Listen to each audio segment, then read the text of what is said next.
Ebro, Laura, Rosenberg Show. TheOrignalGurus@gmail.com. TheOrignalGurus@gmail.com. The circle of life. That's how I feel when the song starts. Continue. Hi, Gurus. I live in Rockland County and commute to Harlem for work. And your show is an essential part of my morning commute. We love hearing that. We love that we're still making it to be a part of people's commute. Thank you for keeping things going. My wife and I have been fostering children since 2020 and are happy that most of those children are reunited with their biological families. Wow. For 2 of our boys, it didn't work out for mom to take them back, so we've adopted them.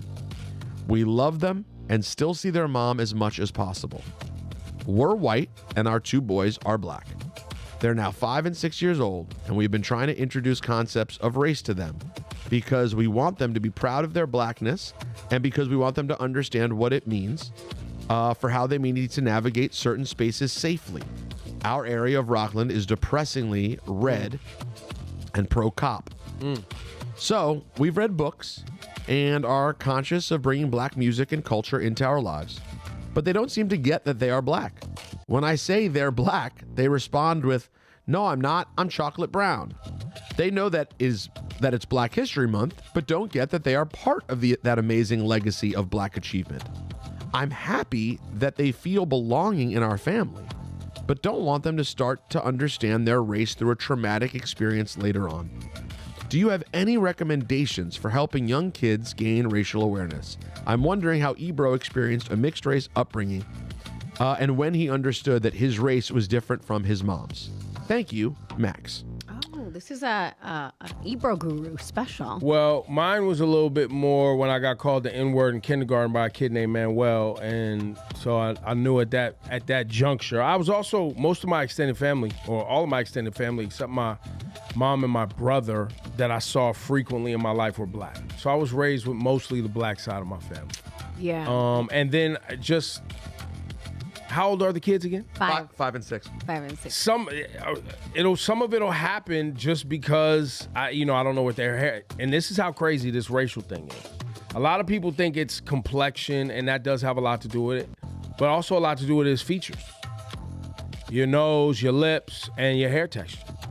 When I had hair, people automatically saw me as black because I had tight curly afro hair, or I had dreadlocks or something. So immediately, oh, you're black.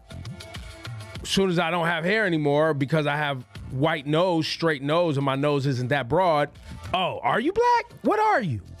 So that's the way it just goes. Like, and we live in I didn't make the rules, guys. You at your house, or whoever's listening to this right now, you can finesse whatever, however you want to do it. But like my dad used to tell me, you're going to know you black when the police pull you over. You're going to know you black if, somebody looks right past you when you have your hand raised in class. You're going to know you black when certain things happen, when they talking about slavery and the whole class turns around and looks at you if you're at a predominantly white school. So, there's certain things that'll just happen where you'll be like, oh, all right, I'm black. You know what I mean? And because it's a racialized society, the kind of way things happen in society and the way they happen to you were kind of socially engineered by the generations that came before you. And race is about how you show up in society. You can say you're whatever you want to say. You can say, oh, I'm biracial, which I don't even really like that term. You know what I'm saying? Some people don't like the term mixed because it has roots in slavery. So they think biracial is, but I'm like, how do you appear in a racialized society as two races?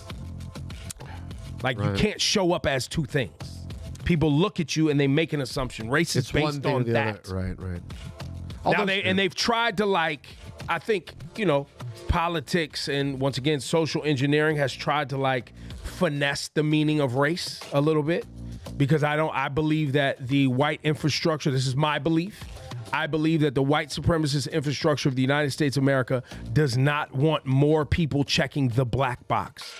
They do not want more people aligning with the descendants of slavery. They do not want more people aligning with the plight of indigenous people and black folks. They don't want that. So they started creating these other categories so that they could kind of subvert that kind of inertia. Help the numbers. Right. It's because it is a numbers game. And it's not working for them. But yeah, that's what they're trying. But they're trying. And so they come up with these other terms. But you're not giving advice. Yeah. No, the advice is it'll happen.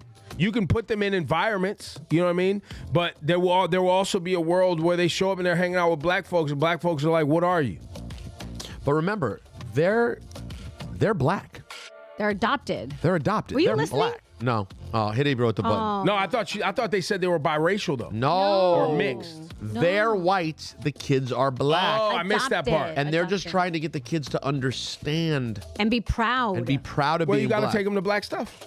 Yeah, that's what I think. I think you continue because they sound like good parents that they're trying, and it's really important to them that their kids are proud of their blackness, like she said or he said. I wasn't paying attention. And they'll start to see it. They'll start to see. They'll start to see themselves differently, and they may ask you like, "Why do I look like this and you look like that?" And you need to know about. Well, they know, but they also know who their mom is. Like they know that they're. They just like aren't understanding race as a construct yet. But they're little. Yeah, but take them, take them to black exhibits and shows and this.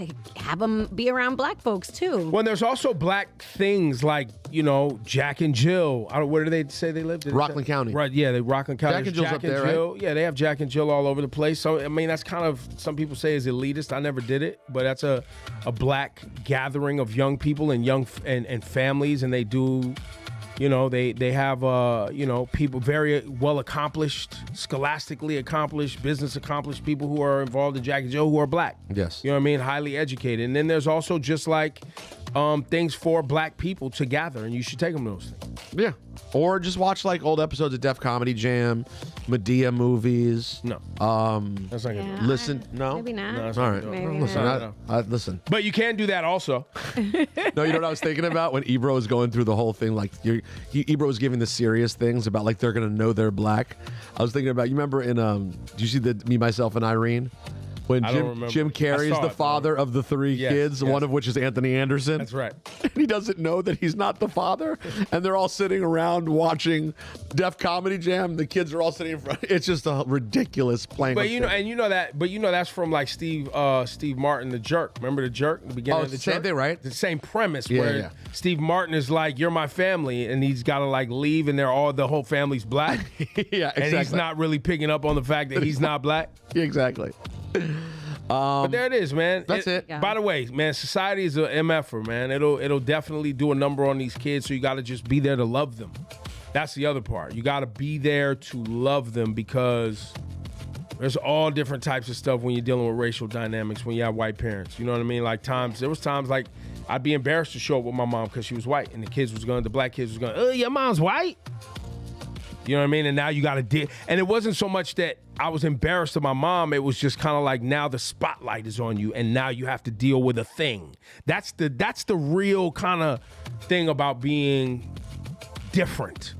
And I'm sure people with differences have experienced this. Is when you show up and the spotlight is on you. And now you can't just be like everybody else for whatever reason. But long term, if you have family members that can help you stand in your truth and tell your story and be confident and be loved and know you're loved, you build confidence. And long term, it helps you actually be a stronger person and embrace your differences. But it's work though, bro. And it does remind me though of like what the privilege is of your parents not being different. Yeah. Like, getting picked up, your parents come around, your parents just look like the other white parents. I mean, it's little things like when you and your parents have, like my mom and I had a different last name. Yeah. Right. That's another thing where even the teacher's like, "You're his parent," and you're like, "Yeah, that's my mom." They're like, "Wait, hang on." Yeah. You're like, "That's my mom, bro." Yeah. But now everybody else is looking like, "Wait, is that your mom?" They're like, "Are you kidnapping that lady?" You're like, "That's my mother." Well, I told you guys that story in the grocery store before. That's happened. But they thought you were like harming your mom? Yeah, where they were like, is this guy bothering you? And she's like, "That's my son. He's 14. No, that's so crazy. So wild. But Think about how uncomfortable and nasty that Yeah. is. But that's, it's real stuff. It really happens.